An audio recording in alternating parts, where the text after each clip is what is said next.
Kalian pernah gak sih merasa gak tahu harus gimana lagi ya, stuck gitu, udah sampai kayak limit. Ya bisa karena dikejar debt collector, dikejar hutang, misalkan ada masalah dengan anak, pasangan, karir, apa aja deh, pokoknya yang kita cintai gitu deh. Ya kan gini ya, manusia itu kan diuji dari apa yang dia cintai, bener gak?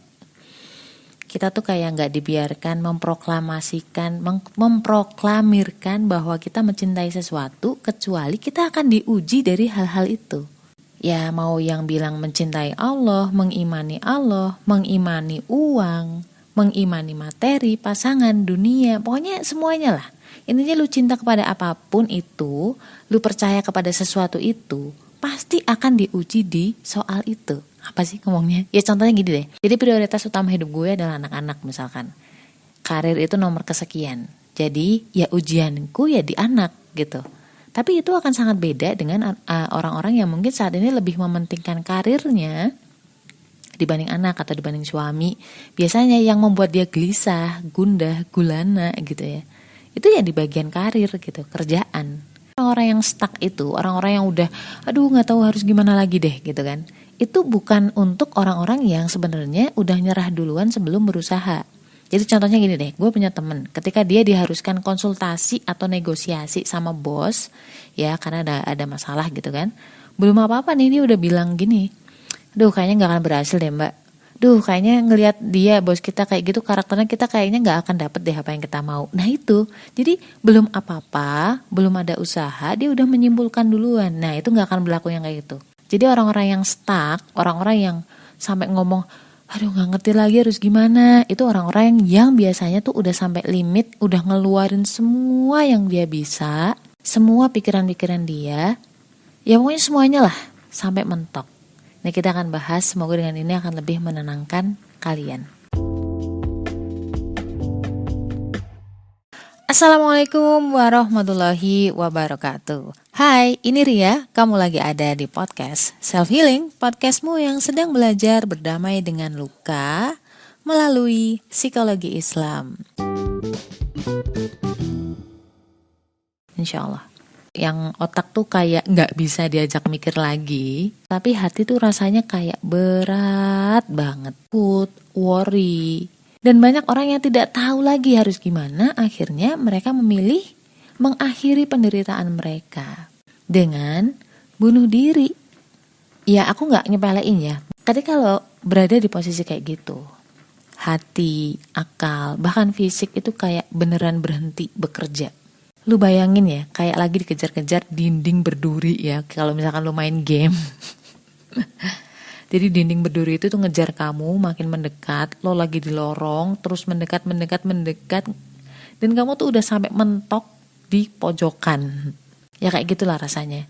Panik kan, ngeri, takut mati, jadi satu. Jadi seberat itu, kayak lu pengen gemes ngelakuin sesuatu tapi gak bisa. Jadi itu sebenarnya titik krusial kamu, apakah akan terjun ke jurang depresi yang lebih jauh atau justru menemukan cahayanya Allah.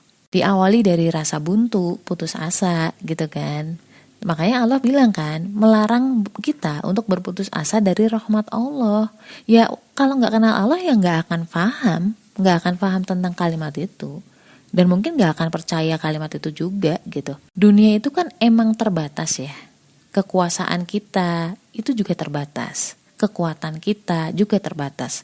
Kalau cuma fokus ke dunia, bergantungnya ke diri kita sendiri, ya jelas akan ada saat dimana lu bilang ini impossible deh, ini gak mungkin lagi deh, gue gak ngerti lagi harus gimana deh gitu. For information, gue pernah di posisi seperti itu dan alhamdulillah Allah kasih petunjuk. Ya gak langsung ke solusi sih, maksudnya gak langsung kelihatan solusinya, tapi minimal beban berat di dadamu itu yang kepala kenceng itu relief gitu, lega gitu loh. Coba dengan apa tebak? Hasbunallah wa ni'mal wakil. Cukup bagi ke Allah sebagai sebaik-baik penolong. Ini juga doa yang diucapkan Nabi Ibrahim ketika hendak dimasukkan ke api oleh Raja Namrud. Ingat gak kisah itu? Jadi cukuplah Allah menjadi penolong kami dan Allah adalah sebaik-baik pelindung kami dan Allah sebaik-baik pelindung. Maka mereka kembali dengan nikmat dan karunia yang besar dari Allah. Mereka tidak mendapat bencana apa-apa. Itu di Ali Imran 173-174. Kamu boleh banget buka. Itu juga diucapkan oleh Bunda Aisyah, hasbiyallahu wa ni'mal wakil, ketika beliau difitnah. Jadi kayak dia pengen teriak untuk mengonfirmasi, mengklarifikasi bahwa itu nggak benar. Jadi ketika kita berduka atau mendapat musibah, sebenarnya ada 5 tahapan. Yang pertama denial. Denial tuh kayak nggak terima gitu loh, nggak ridho gitu, belum bisa menerima kenyataan. Terus yang kedua adalah anger atau marah. Anger tuh marah, kayak lu nyari siapa yang pantas disalahin atas semua ini. Kemudian yang ketiga bergaining tuh kayak gini loh. Oke deh, aku terima fakta ini ya Allah, aku terima kenyataan ini. Tapi nanti aku gini ya, aku dikasih ini ya, itu masih bergaining namanya. Dan yang keempat, ketika tawar-menawarnya kenapa belum juga terlaksana gitu kan, itu kamu akan ke tahap depresi. Di tahap yang terakhir adalah acceptance, menerima. Kalau bahasa kita mungkin ridho ya dengan takdir Allah. Ada yang nambahin lagi tahap ke-6 biar lebih cepat gitu ya, yaitu dengan mengambil hikmah. Makanya Allah tuh udah kasih kita petunjuk. Soalnya ada orang yang siliweran aja di tahap 1, denial gitu, gak bisa terima aja misalkan. Allah itu langsung suruh kita dengan loncat ke tahap acceptance atau ridho. Itu kuncinya. Bahkan ada seorang alim berkata bahwa siapa yang bersedih karena urusan dunia, sesungguhnya ia telah marah kepada Tuhannya. Karena ia tidak ridho dengan qada atau takdir Allah, dan gak bersabar atas cobaan Allah, dan tidak beriman dengan kekuasaannya. Soal menerima takdir Allah itu kan memang gak mudah. Kita tuh kalau gak percaya sama Allah, ya gak bisa gitu loh, susah. Kita gak akan bisa percaya sama Allah kalau kita gak kenal siapa Allah. Ya, harus kenal, harus paham betul, sering berkomunikasi sama Allah. Ya sama lah kalau misalkan kita sama pasangan gitu ya, kita jarang komunikasi, LDR pula, gak pernah cari tahu, gak pernah mengalami kebersamaan sama dia, ya susah percayanya, isinya curigaan mulu, bener gak? Harus sering ngalamin kehidupan bareng-bareng, harus mengalami ujian bareng-bareng, sehingga tahu nih, bahwa pasangan lo memang bisa dipercaya, dan memang terpercaya, bener gak?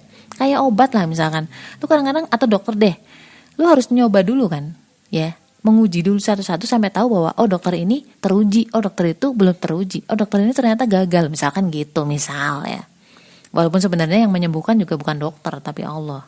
Jadi harus paham dulu, harus kenal dulu siapa Allah. Minimal kita paham dan tahu lah. Gak cuma sekedar tahu ya, harus paham Asmaul Husna, 99 nama Allah. At least you paham bahwa la haula wala quwata illa billah. Kita tuh gak punya kekuatan apapun kecuali dari Allah.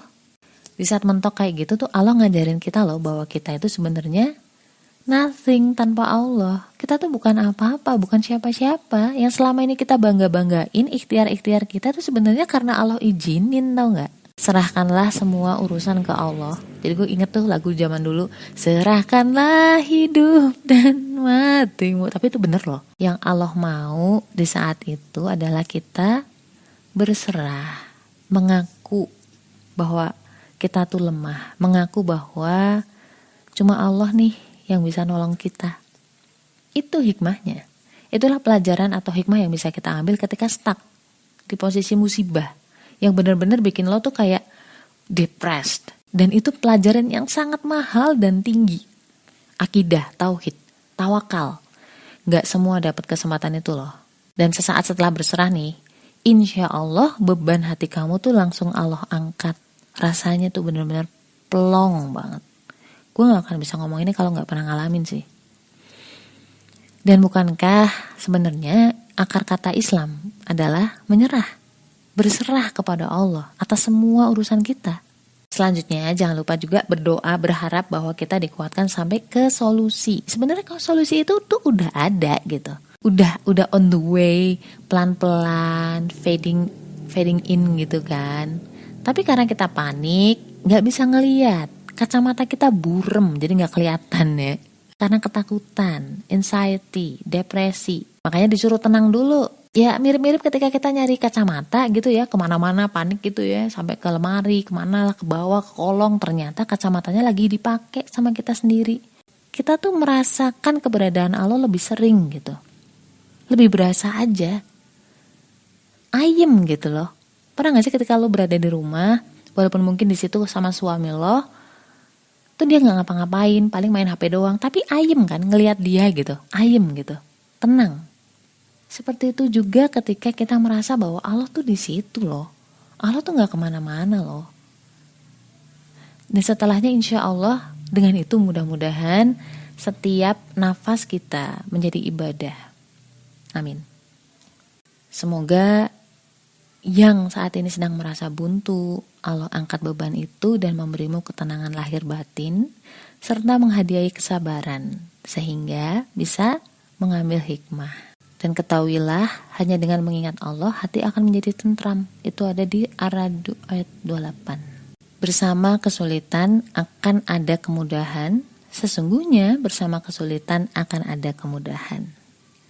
Al-Insyirah ayat 5-6. Tenang, sabar aja, bentar lagi, dikit lagi. Allah yang akan memberikan solusi. Stay love and assalamualaikum warahmatullahi wabarakatuh.